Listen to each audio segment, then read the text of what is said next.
Salam damai sejahtera bagi Anda sekalian. Berjumpa kembali dalam renungan harian Gereja-Gereja Kristen Jawa Klasis Semarang Timur.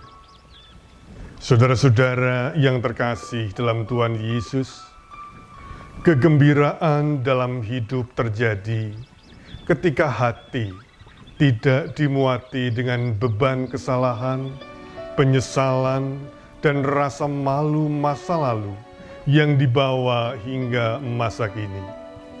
Dan meminta maaf, mohon pengampunan, dan menjalani pertobatan adalah cara meringankan beban, sehingga hidup terasa lebih melegakan.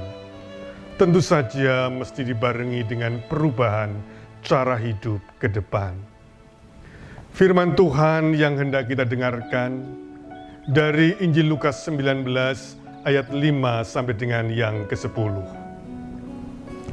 Ketika Yesus sampai ke tempat itu, ia melihat ke atas dan berkata, "Zakeus, segeralah turun, sebab hari ini aku harus menumpang di rumahmu." Lalu Zakeus segera turun dan menerima Yesus dengan sukacita. Tetapi semua orang melihat hal itu bersungut-sungut, katanya, "Ia menumpang di rumah orang berdosa." Tetapi Zakeus berdiri dan berkata kepada Tuhan, "Tuhan, setengah dari milikku akan kuberikan kepada orang miskin.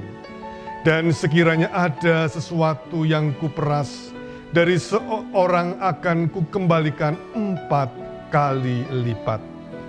Kata Yesus kepadanya, "Hari ini telah terjadi keselamatan kepada rumah ini, karena orang ini pun anak Abraham.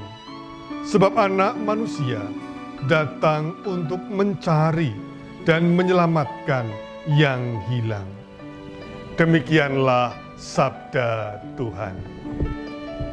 Saudara, sejak kecil kita diajarkan mengucapkan 3 kata ajaib, yaitu tolong, terima kasih, dan maaf. Ketiga kata ini sangat penting karena membentuk etika dan etiket, tindakan dan perkataan kita. Tolong ambilkan sepatu. Terima kasih telah membantu. Maafkan saya atas kesalahan yang telah terjadi.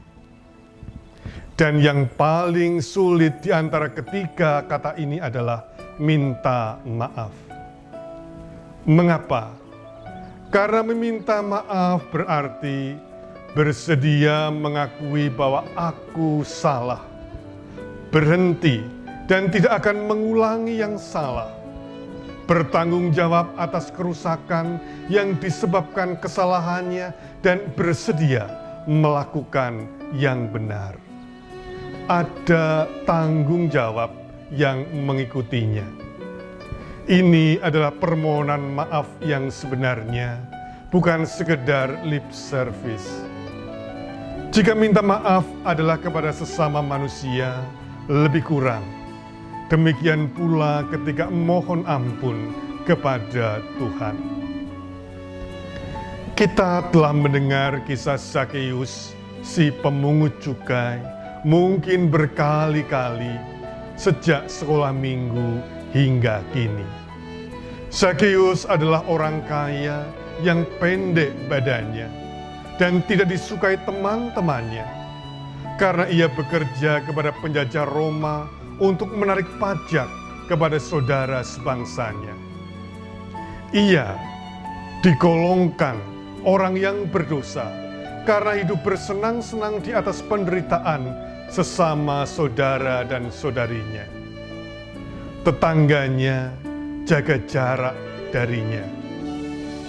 Dengan kata lain, ia butuh teman, tetapi tetap hidup sendirian. Namun justru ia mendapat durian runtuh. Ia yang tidak punya teman malah mendapat kunjungan Tuhan. yang biasanya tidak diperhatikan, sekarang justru mendapat kepedulian.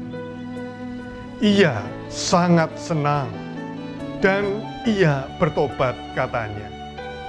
Tuhan, setengah dari milikku akan kuberikan kepada orang miskin, dan sekiranya ada sesuatu yang kuperas dari seseorang, akan kukembalikan 4 kali lipat. Zakeus bukan hanya siap menyambut Tuhan di dalam hidupnya dengan gembira, ia juga siap menyambut Tuhan dengan pertobatan dan perubahan di dalam kehidupannya. Ia menyadari kesalahannya dan bersedia bertanggung jawab atas kerusakan yang telah ditimbulkannya. Meminta maaf, mohon pengampunan, dan menjalani pertobatan memang bukan hanya soal kata-kata, namun ini adalah soal tindakan yang berubah 180 derajat. Yang tadinya membelakangi Tuhan menjadi menghadap kepada Tuhan. Yang tadinya melakukan kesalahan lalu bersedia melakukan yang benar. Yang tadinya merusak kemudian bertanggung jawab untuk membangun dan mengganti yang rusak. Yang tadinya hidup dalam benci menjadi hidup dalam cinta. Singkatnya, hidup di dalam Tuhan berpadanan dengan sikap menghidupi pertobatan. Siap mengakui kesalahan, siap bertanggung jawab memperbaiki keadaan, siap mengubah diri dan memuliakan kehidupan.